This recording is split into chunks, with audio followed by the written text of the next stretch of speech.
along with Benjamin Crump, Corey Sellers.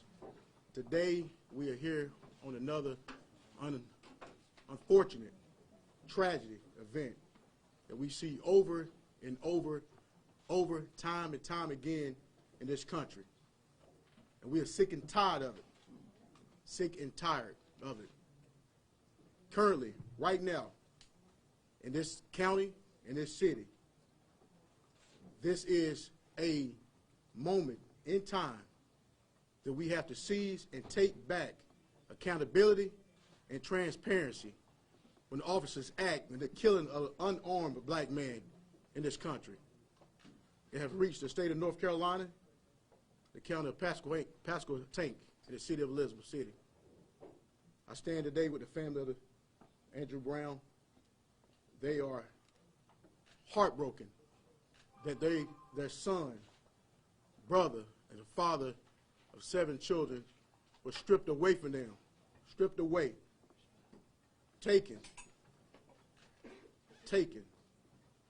by the hands of the ones who are sworn to protect and serve. Alongside, we have Reverend Barber, president of Repairs of Breach and the co-chair for the Poor People's Campaign, as well as the leader of the state NAACP. And I think the church here, sorry, what's your name? Pastor Leach. It is time for accountability and transparency to take place. We have the sheriff of this county, the elected sheriff of this county, blaming the DA and saying, hey, I can't release the video. The DA saying he can't release the video. It's out of my hand. The governor, the chief executive officer of the answer for the release, Governor Roy Cooper. It is time for the release of this video so justice can be served. Accountability can be had. And what does that mean? What does justice mean?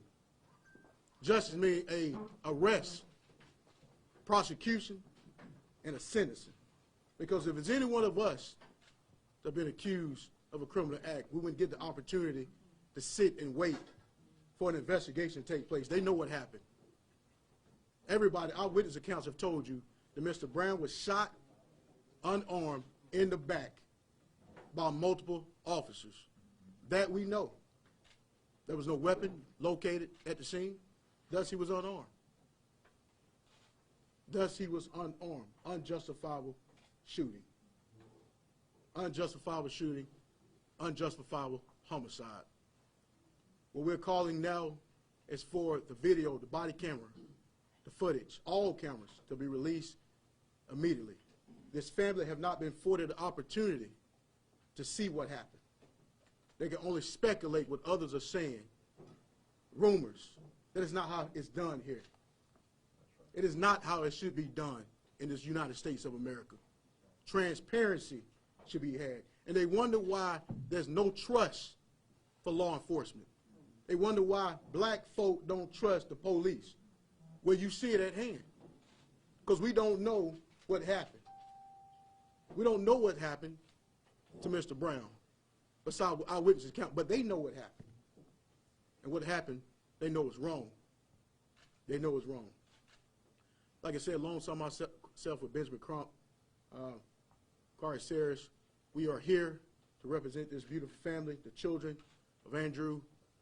We're going to seek justice. We're going to get justice. That's right. We're not just going to seek it, we're going to find justice. That's right. Justice will come to the eastern shore of North Carolina, to the Outer Banks. It's coming.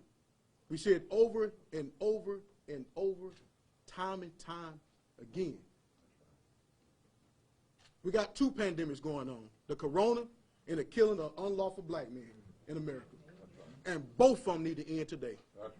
Today. With that being said, I'm going to bring up Reverend Barber.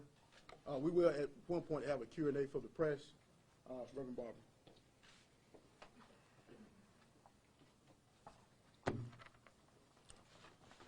I want to ask the members of the clergy and the state president of the NAACP, who is also a clergy person, to come. And I want the media to look at the diversity of clergy, black and white, younger and older,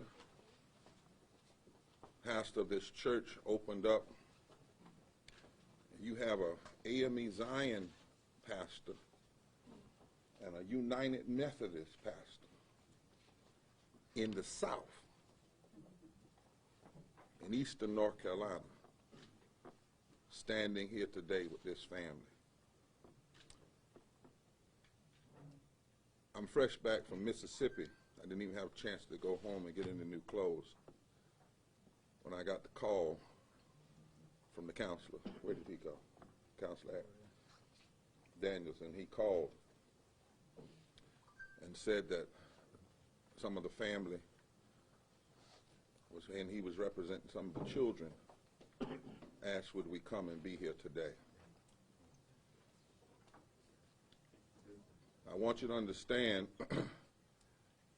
it's hard to stand here and look at these babies. They should be on a playground somewhere, enjoying themselves with their friends, and not here once again in America talking about the unarmed killing of an unarmed. Take your time. Take your time. An unarmed black man. This is eastern North Carolina. This is the black belt of North Carolina. This is the North Carolina Delta, if you will. But it is also where my father and my mother organized black, white, and native people to build a multi-ethnic democracy. It's where I was raised, where I was born. And when you heard the counselor say what he said, you ought to hear that this is not new in eastern North Carolina. My father, in the 1970s, was challenging the killing of unarmed black folk in eastern North Carolina. This is where they raised me, and this is the community that laid hands on me and said, go out in the world and stand for justice, stand for truth. And I stand here today to mourn the loss of a child of God. I'm here as a pastor to stand with the mother, the aunts, the children, the family, represented by this attorney. And lest we forget, in our urgency to know what happened, it happened to a man. It happened to a father of 7. It happened to a cousin, to a nephew. He's not a caricature. He's a man. That's right. Yes. A young 42-year-old black man. Yes. Say his name. Andrew Brown. And we're here to stand in prayer, but we are not here to simply say, God called Andrew home from labor to rest. All right. Now we, as people of faith, entrust Andrew to God, but we cannot use God to whitewash the fact that there must be accountability, and we must know all of what happened, and the tapes must be seen. Yes. America, here is the issue.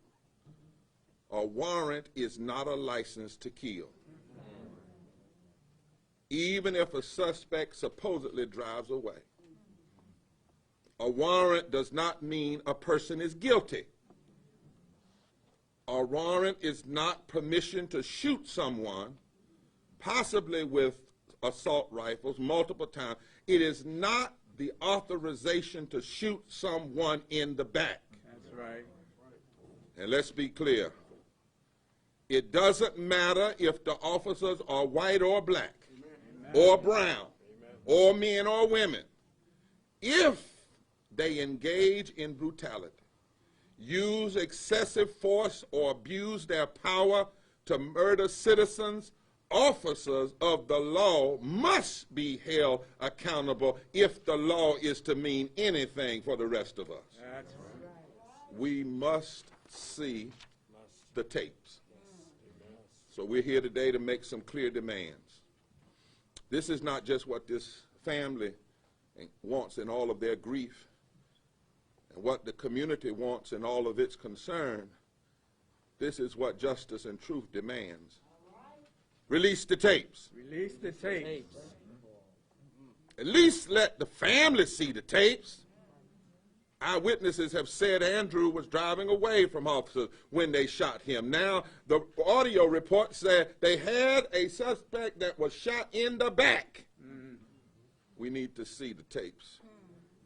North Carolina law does not prevent this. It may say that it's up to, or they don't have to, and we need to work on that in North Carolina. The General Assembly needs to pass immediately a law that says the body cameras are public record. That's right. Amen. If the audio is public record, then the video ought to be public record. Sheriff here, what's his name, Keith? Must come clean. That's the local president of the NAACP. We grew up together, slept on the same floor sometime. Even in North Carolina, the law doesn't say the tapes aren't public record. The DA can let the family, let the attorneys see the tapes. Look how fast the tapes were shown even to the public in Columbus, Ohio. That's right. That's right. And that happened in these same United States of America. There you go. Now, the DA, the sheriff, they know what's on the tape. The family needs to know what's on the tape. They need to know what happened to Andrew. They need to know when it happened. They need to know why it happened, because all they know right now is he's dead. And he can no longer speak on this side of reality. The sheriff, the DA can tell the community the truth. And listen here, we got to be clear about this. The other officers, if you know the truth, you can tell it. This is no time to hide behind a wall of silence. To protect and serve this community in a moment like this, you must give people the truth about what happened. To the community and to the young folk and to the pastors and the protesters, young and old. White, and I want the media to keep showing it, white and black and brown and young and old and women and men and gay and straight in eastern North Carolina are marching. That's right. You didn't pay attention to that. This is the South. That's right. And you look at that crowd of young people out there. All of them saying, release the tapes. All of them saying, Black Lives Matter. Whites just as loud as black. Because people in America who have a heart and a humanity and a conscience are sick of this. This doesn't just impact the Brown family, so y'all stay vigilant but never violent. Stay vigilant. Yes. Like Dr. King said, confront injustice, but confront it nonviolently. And confront it vigilantly. And this doesn't only affect black people. We need the truth, because no one is safe if the people we entrust to enforce the law abuse their power. A badge and a gun and a right to have a piece of paper and walk into somebody's house and take a loved one out of that house is too much power for a bigot. It's too much power for somebody that's quick on the trigger. It's too much power for somebody that doesn't know how to use proper restraint. A police person is the only person I know, Dr. Spearman, and I'm nonviolent, but he's the only person, she's the only person I know that can come to my house, knock on my door with nothing but a piece of paper, and take my wife, take my child, take them downtown, and I say, baby, I'll see you when I get down there. I'm gonna call. He's the only one. They have too much power. Clergy in this city, black, white, and brown, should be united in calling for the release of these tapes, for the family to see the tapes and the truth about this case and about what happened. Say his name. Andrew Brown. If the shooting and the killing was self-defense or proper use of force, then show the truth. If it wasn't, show the truth. But sheriff, DA, law enforcement, you can't just shut up. You must speak up. And this is why you must do it now. And I'm going to close with these final comments. Last night I pulled an article, Counselor, that News One did in 2020 and it showed where 8 white violent criminals who had committed mass murder, and some of them resisted, all got arrested. They were all white. They all had killed somebody. Some of them had done mass killings. Some of them resisted, but they all got. Dalen Roof got arrested, who killed folk in AME church, and somebody said got a sandwich. Yeah. That's right. He murdered folk and left the scene. They didn't get shot. They didn't get choked. They didn't get beaten. They didn't or killed. But far too often, if you're black or brown, you can be unarmed and still be killed. Police persons are not on-the-spot executioners, judge and jury. Black people, just like everyone else, are innocent until proven guilty. And when we challenge and call for the truth and transparency, this is not hating police. It's what we hate are double standards, deplorable actions that end up in deadly consequences. We've seen too many lives lost in situations that began with air fresheners in rearview windows, or allegedly spending a fake $20 bill, or selling cigarettes on the street, or because a warrant is served. This is why the family are saying they must see the tapes so they know the truth. They can handle the truth, but they can't handle silence, and they can't handle injustice. So again, we're here to demand what justice demands. That's right. There must be full accountability under the law. That's right. Now, one last thing. Whatever those deputies saw and heard, I'm a pastor, so I can say this, counselor. Whatever those deputies saw and heard, they've already confessed it. They told somebody, their wives, their girlfriends, their mamas. All of those men and women will have the local news on today while they're cooking and eating their dinner. And they need to be reminded, God already knows the truth. And they already know the truth. And the counselor has said to you, come here, counselor, that the truth will come out. Yeah. The truth will come out. Somebody just said one way or the other. And this is Eastern North Carolina. And I suspect before this is finished, we're going to need a federal investigation of pattern and practices. Not just in Pasquotank County, but in Eastern North Carolina. It's been too long. We ask the city, the state, the nation, and all those that know the words and the worth of prayer to pray for this family. Pray for this family. This grieves us. And I don't care what the color of your skin is, it ought to grieve you. Huh? From serving a warrant to shot in the back, we must see the tapes. Regardless of your color, your faith, or your creed, you know, in situations like this, only the truth can set us free. Yes, sir. And if you know that, and you have humanity in you, then join us. Join this counselor. Join this family. Join those minor children. There's 5 minor children. Minors. Join us in demanding complete truth and full transparency. That's all we want. That's all we demand. Justice. That's all we've ever asked of America. Full and complete transparency and justice. The first principle of the Constitution, establish justice. Let me ask Dr. Spearman, State President, if Keith would stand beside him and have comments, and then the counselor will take over and bring up members of the family.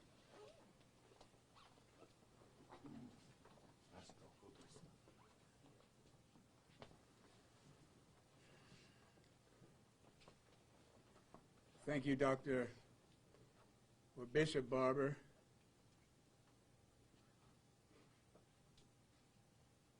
The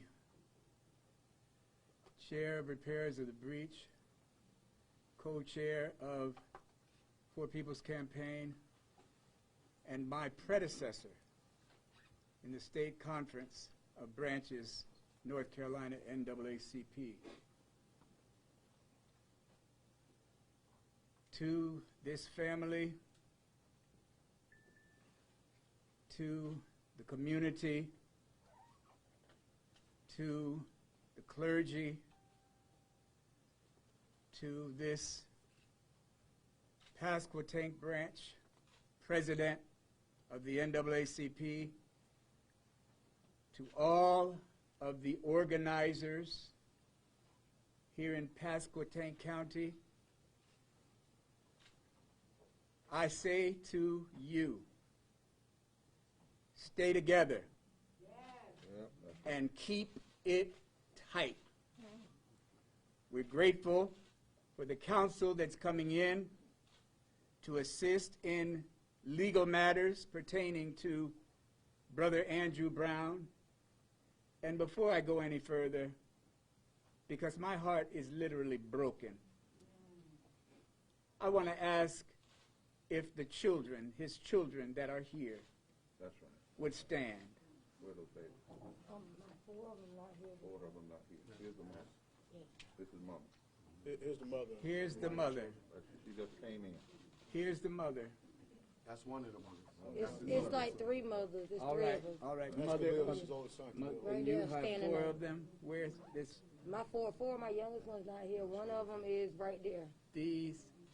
Come on, son. And that's the oldest one right there standing already. Yeah, that's Jameer. This is his And son. And this is All right. And that's Gerard right there. Yep. Okay. That's Khalil. They All don't right. speak his way. Khalil. Yeah. Come on up. Khalil. Come on up.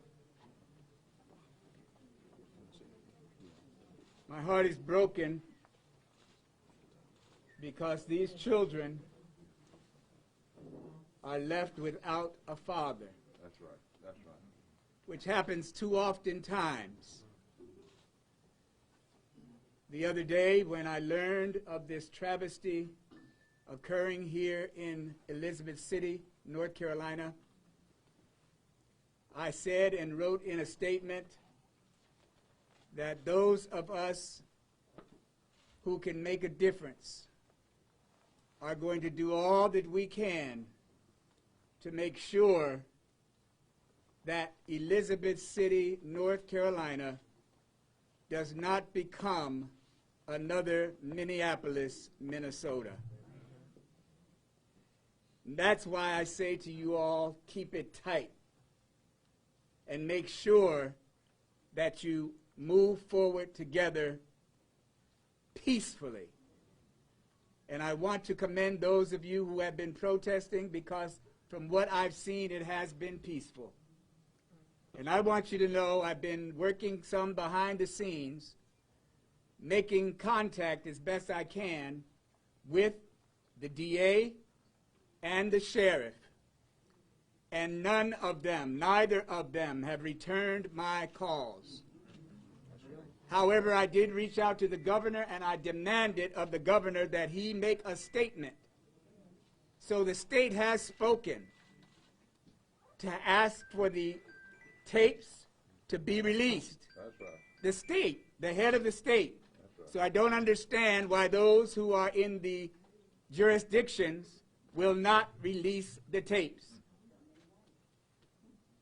One of the things that I will continue to do is to turn the heat up on them as much as I can to expose all of the decadence, the corruption, and the despotic tendencies that are happening in our communities.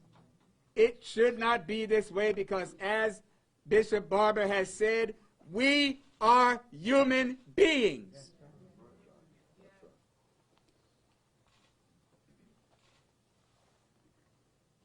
And so know that standing with you and the Pasquotank branch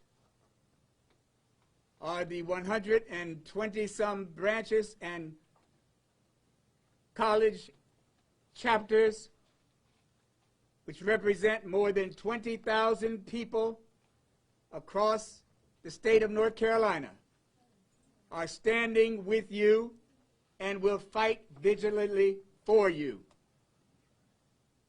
And we will be at your beck and your call. May God bless you. And heaven smile upon you.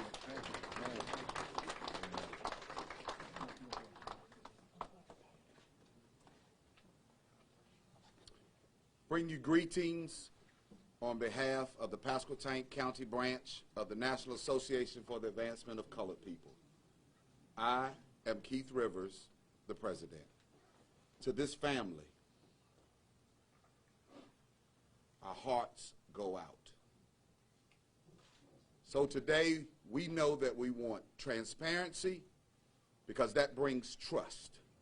Trust that accountability to the officers that did the shooting, which means that justice will be done.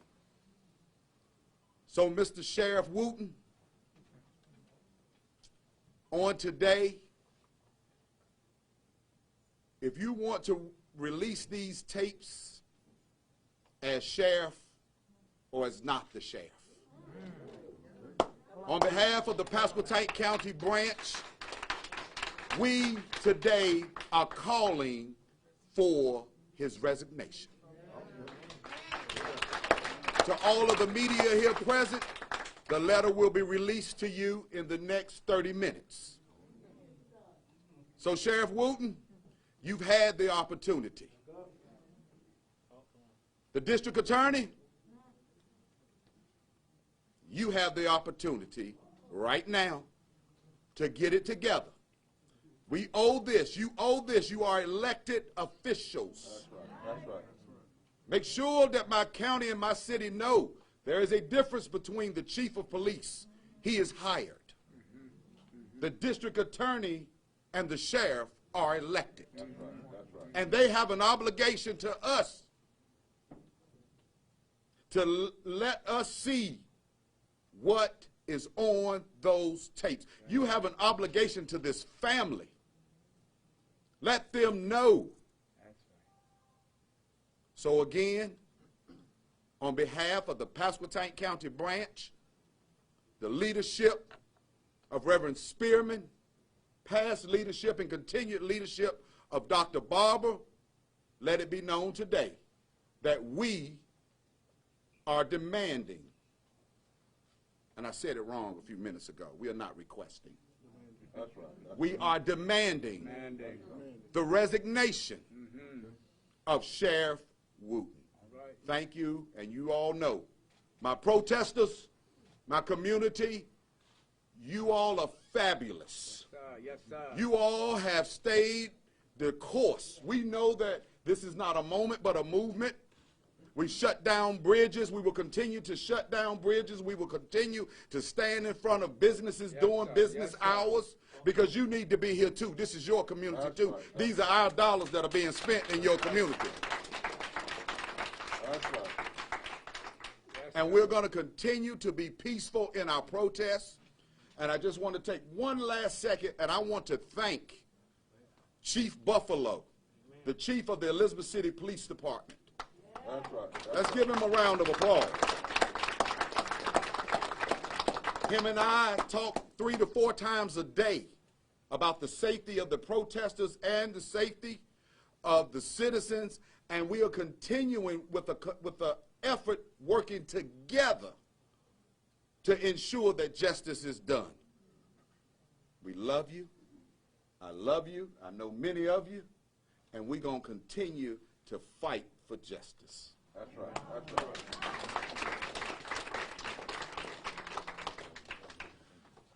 With all these killings going on, I never expected this to happen so close to home. Like, he left a close and tight family with each other every day, talking to each other every day. And we, my brothers, my sisters, we is what drove him as a person. We is what made him better. And now I gotta live every day, my newborn, without even getting a chance to meet him at all.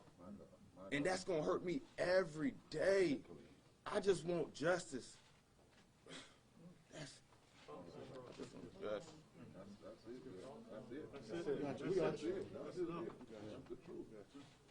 Come on, brother.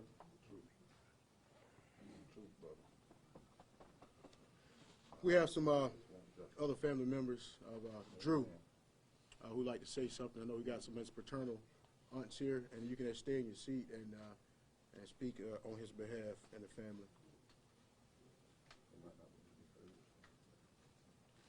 You want to come up?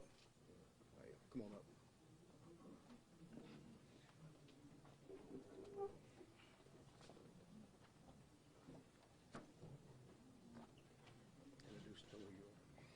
My name is Glenda Thomas, and I am Andrew's youngest aunt. Andrew was a good father to all of his children, and even the ones that were not his, he was good to them.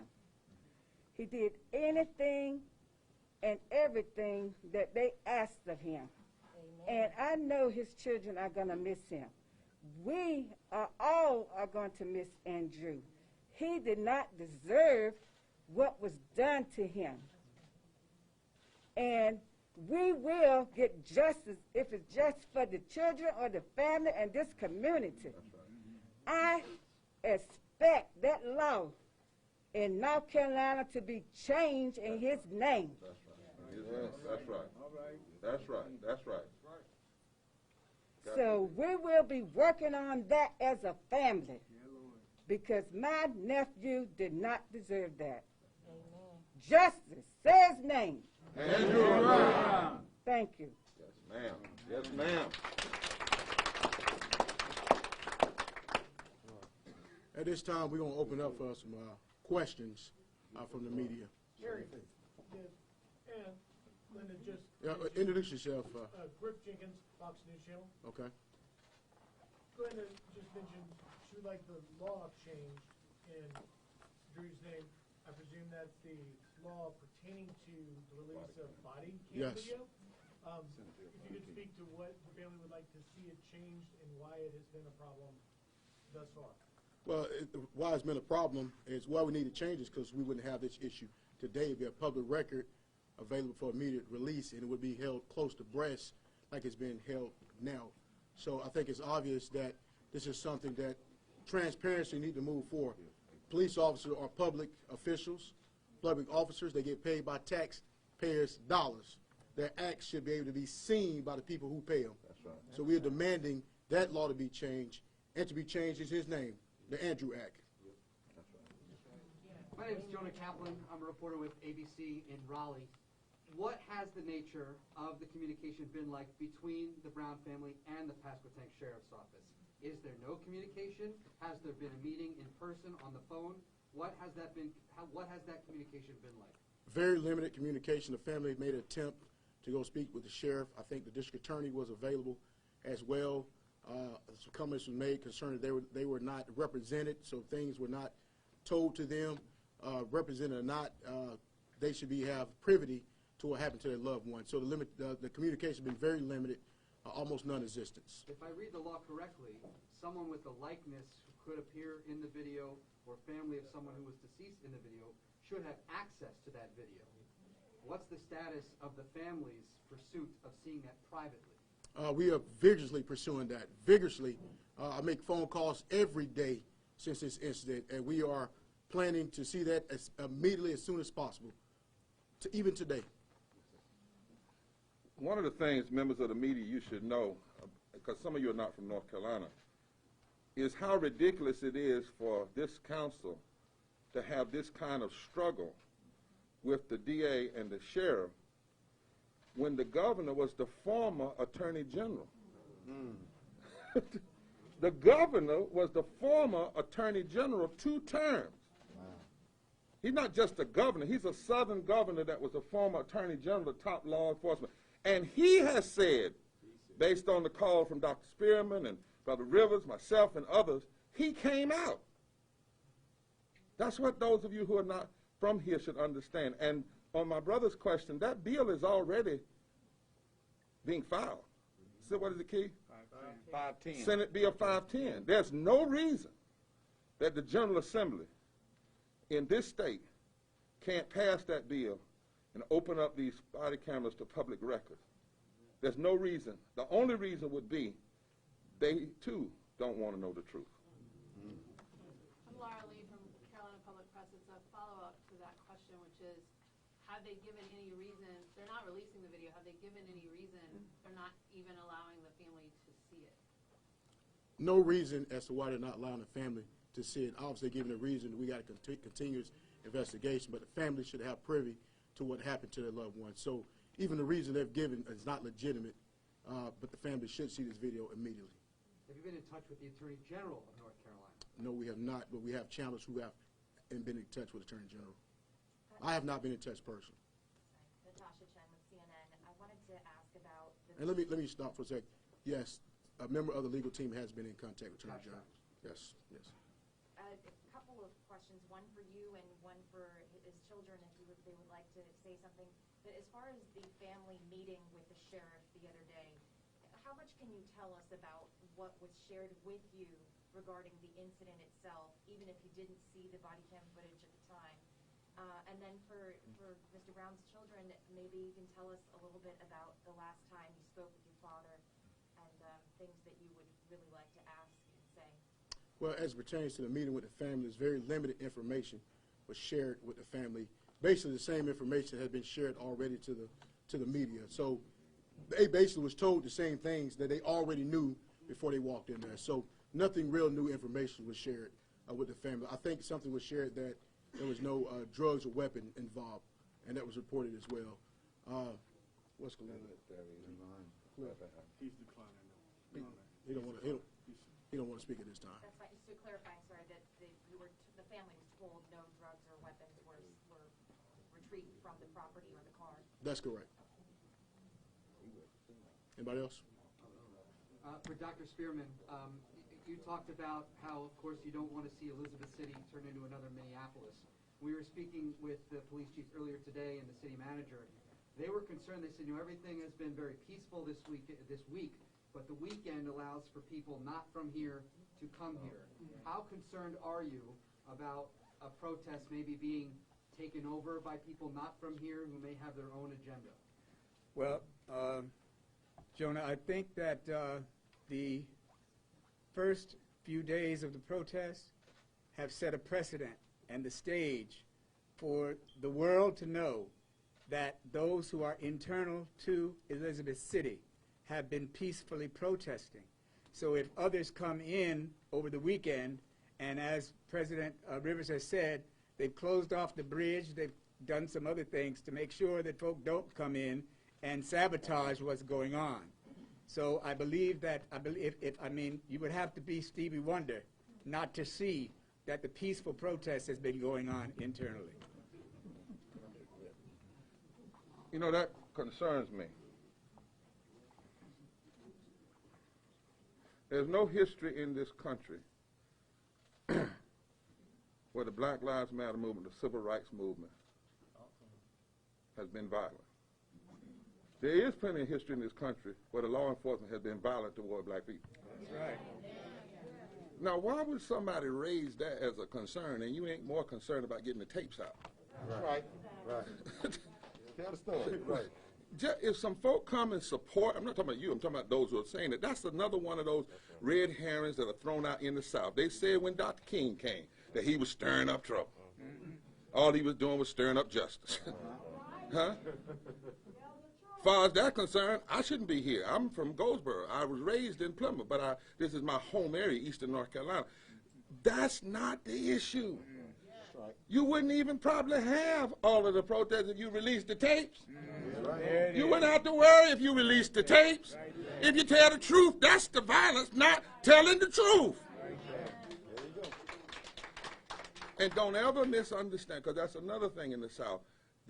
When Dr. King marched nonviolently, they said he wasn't being peaceful. They said he was stirring up trouble. When Fannie Lou Hamer marched, they said she wasn't being peaceful.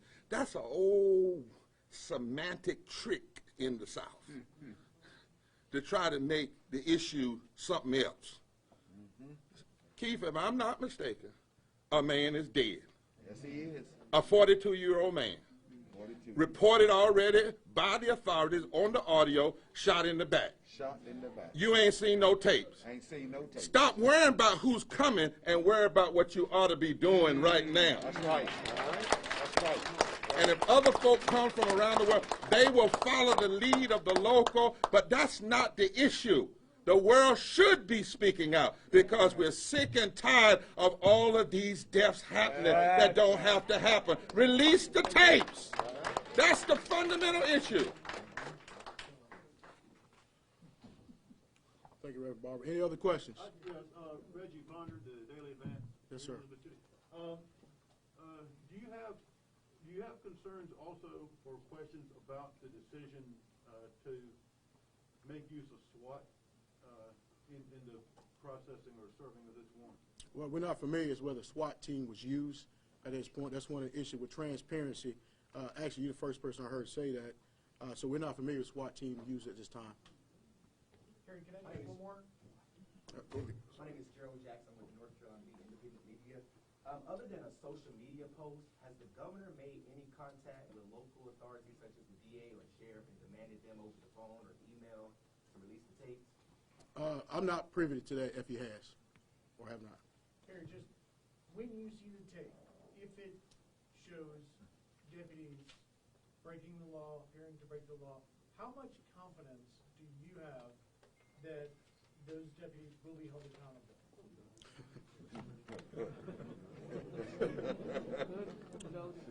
You gotta forgive me for laughing.